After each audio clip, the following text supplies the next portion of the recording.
New World Order, NWO, and its abbreviated manifestation. The NWO is a compartmentalized political entity seeking to subjugate humanity under a hostile alien agenda. The NWO, New World Order hierarchy, is composed from the bottom up of negative factions of law enforcement and military, politicians, bankers, secret societies, aliens, and demonic beings from the lower astral planes. The current goal is to politically unite humanity into a global nation and then hand over the reins to alien factions. This unification will be accomplished by rigged threats to humanity such as terrorism, nuclear war, planetary cataclysms, or alien invasions. Look up Project Bluebeam. America is the New World Order's biggest threat due to the United States gun culture and libertarian foundations. Ironically, though, the American government is the seat, the head of the NWO. Religion. There is no religion higher than truth. Most organized religions are control systems to mentally and spiritually enslave humans and deprive them of free will. Most religions have alien origins, or else are corrupted by negative alien factions and their human counterparts who seek control over the masses. Any religion demanding its followers pray or focus on a deity outside themselves is aiding in the transdimensional economy of spiritual energy robbery and consumption by non-physical beings. Many religions were created specifically by the parent alien race to be followed by their human counterpart race. Faith should only be used for yet unknowable, not dogmatically ignored phenomena. Church is unnecessary as an aid to spiritual evolution and only acts as a social institution for social programming purposes. Direct Gnostic communion with one's inner guidance, source, fractal of source, divine spark is more valuable than any religion. The matrix control system manipulates humanity via artificial synchronicity. A synchronicity is a meaningful coincidence or something that appears accidental but has a hidden purpose. The matrix control system suppresses individuality, awareness, and initiative by amplifying people's weaknesses and subjecting them to emotionally draining melodramas. It is a tool used by spiritually atrophied beings to subliminally control spiritually powerful humans. The matrix control system is built and maintained by negative, hyperdimensional beings who require this energy for survival. In more general terms, oh, they didn't like that. In more general terms, the matrix is the invisible control system around us which manipulates our minds, emotions, and actions without us noticing it.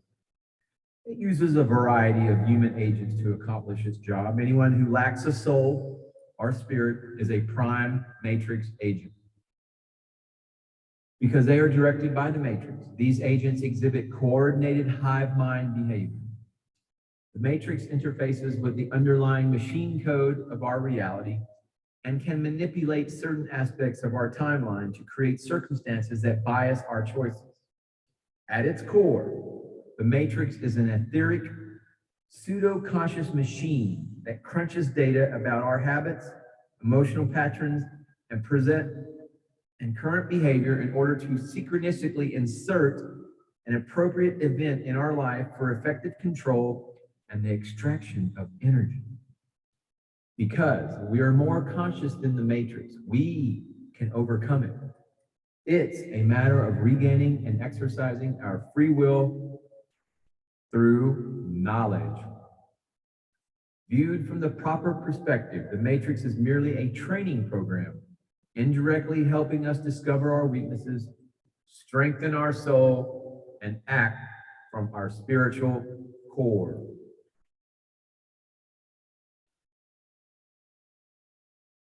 Let's see what else we can discuss. Let's go over a few terms. Astral, the astral plane.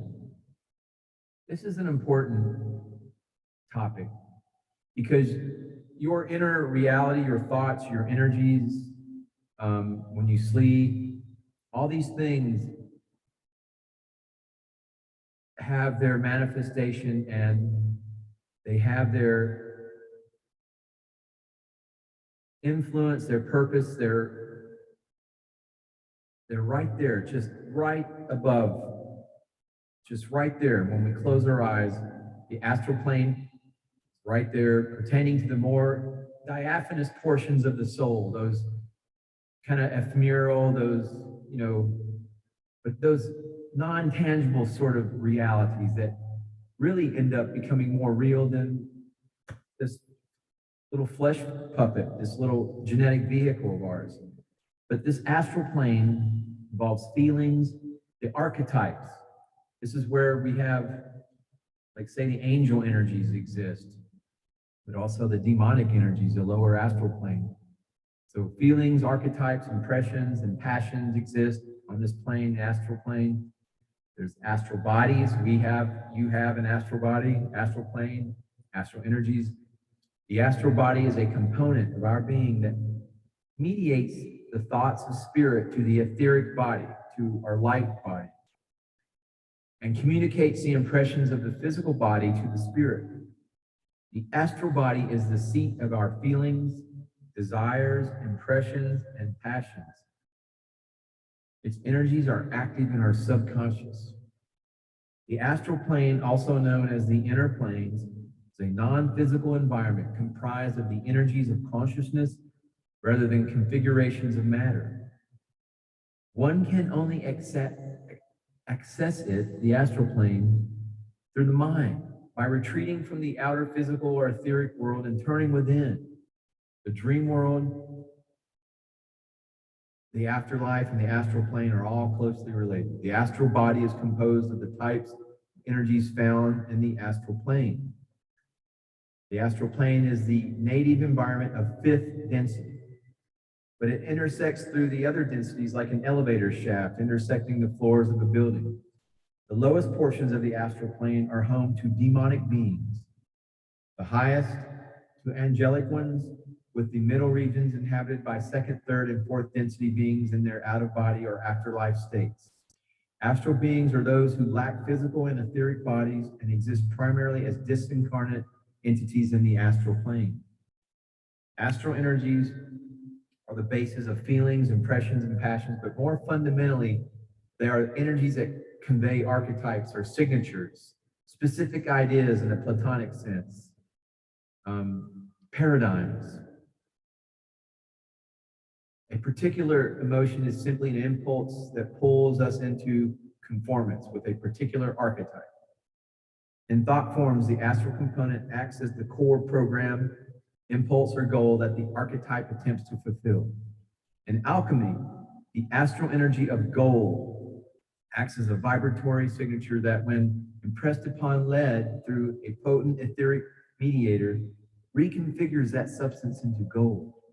Astral energies have a directionally transformative, motivational, transitional quality. Causal chain, an alternating sequence of cause and effect, where the final effect depends entirely on the initial cause. Think of a line of dominoes or a chain reaction. One thing causes another, one thing leads to another, but the end traces back to the beginning. As Thoth the Atlantean in his Emerald Tablets discusses and suggests and admonishes and sings the praises of examining and creating ever more perfect causes for those effects that lead to the pathway of light. Demiurge, an artificial intelligence This is what we're up against, folks. Artificial intelligence comprised of etheric and astral energy that underlies our physical universe. It was projected by the Logos as a thought form programmed with the task of generating and perpetuating physicality. Its job is to take astral archetypes thought up by the Logos and weave them into physical form. The demiurge has been called by philosophers the world's soul, for it is the soul of physicality itself. It is what perpetuates the forward momentum of time, that linear cause and effect time. In its corrupted state, the archetypes it weaves into physical manifestation are not those of the Logos, but those of consciousness that has been ensnared by the trappings of physical existence, that death sleep. Most humans find themselves in that materiality, competition, survival, hatred, suffering, pain, so on. Thus, the corrupted demiurge molds and shapes the universe to perpetuate more of the same. It is the central brain of the matrix control system. Demiurgic technology that employs astral and etheric energy to influence or reconfigure matter, energy, space, and time. Low power examples include the Philosopher's Stone, a substance highly charged with concentrated etheric energy and tinged with the signature of gold, capable of dissolving lead at the quantum level and reconfiguring it into gold. Higher power examples include the Holy Grail and Ark of the Covenant, which were capable of altering geographic terrain, manifesting food out of thin air, and according to the wishes of the operator, and altering the timeline. Density, a measure of a being's level of conscious development. Each density corresponds to a particular stage in the evolution of consciousness. For instance, lower density have more rudimentary life forms operating by simpler laws. Higher density beings are more sophisticated in mind, body, and soul. In the raw material and the Cassiopean transcripts, the entire spectrum of life, from subatomic particles to the infinite creator, can be conveniently divided into 7 primary levels or densities. First density, 1D, is the lowest, corresponding to subatomic particles, atoms, molecules, chemicals, and minerals, where conscious development is rudimentary and limited to simple awareness. Second density, 2D, plant and animal life, where consciousness first experiences will, passion, drive, pain, or pleasure. Third density, 3D, includes beings like ourselves, like yourself, who possess the seed of self-awareness and free will. Consciousness makes a choice between helping others or exploiting them, service to self modality or service to others. These 3 densities are fully physical and subject to the limits of 3-dimensional space and linear time. They inhabit the same physical realm. Also, the densities blend into each other, and within each density there is a gradient from the lowest to the highest evolved types of beings. This is clearly seen in second density, where the lowest forms, such as sponges or bacteria, are not on the same level as the highest, such as primates. Fourth density, 4D, includes beings that straddle the boundary between space-time and the higher ethereal realms. For them, physicality is plastic and responsive to thought. They exist behind the dimensional curtain and can project into our reality at will. Some are positive, others are negative. Both 4D beings and their environments are part physical, part ethereal. The spiritual goal of a 4D existence is to fully live out their choice of spiritual polarity. Telepathy and supernatural abilities come easily. Fifth density, 5D, is a completely ethereal level of existence, functioning as a stopover zone for departed souls and a native realm for beings who have evolved to that level. Native 5D beings seem focused on accumulating wisdom and total perfection of their individuality. Sixth density, 6D, is where individual entities have finished their personal evolution and grouped together to evolve as a social soul group. They exist as energy beings in a realm completely outside space-time. We have seventh density. 7D is unity with the Creator. and the total dissolution of individual existence, though not through annihilation of consciousness, but achievement of infinite consciousness that permeates all life and all existence. Density can also refer to the native realm inhabited by beings of a particular level of evolution. For instance, to be in the fourth density means to be in a realm natively inhabited by fourth density beings. Since such beings live in a quasi-physical state between physical and ethereal, fourth density as an environment or realm is likewise quasi-physical.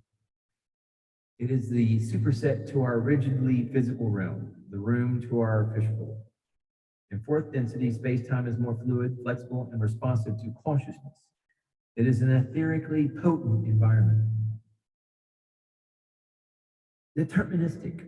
When outcome is entirely determined by the initial causes, deterministic behavior doesn't deviate or branch into indeterminate possibilities, but follows a straight and predictable line into the future. In deterministic systems, consciousness and free will play no part.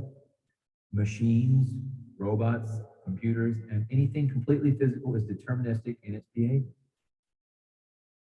Dimension. When used casually, dimension refers to a particular world, realm, or environment that is distinguished from another by more than mere time or physical location. When used in a more scientific sense, dimension refers to the degree of freedom allowed for extension and movement.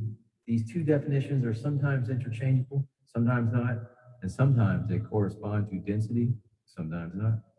One cause for confusion is that humans exist in third density and are confined to three spatial dimensions, while aliens are mostly fourth density and seem to have access to a fourth spatial dimension. This comes from the observation that aliens can move through solid objects, travel through time, see multiple timelines at once, have crafts that are bigger on the inside than the outside, and so on. Therefore, 3D and 4D beings could imply third and fourth density beings just as much as third and fourth dimensional beings.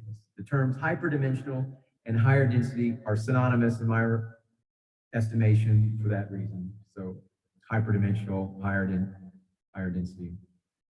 If you're a higher density, oh wow, that's a hawk. If you're a higher density, it's implied, it's pretty much a given that you're able to hyperdimensionally, you're able to sort of weave in and out of the dimensions. Interesting. But that's where the correlation between density and dimension ends. Otherwise, plants would know. Only the line.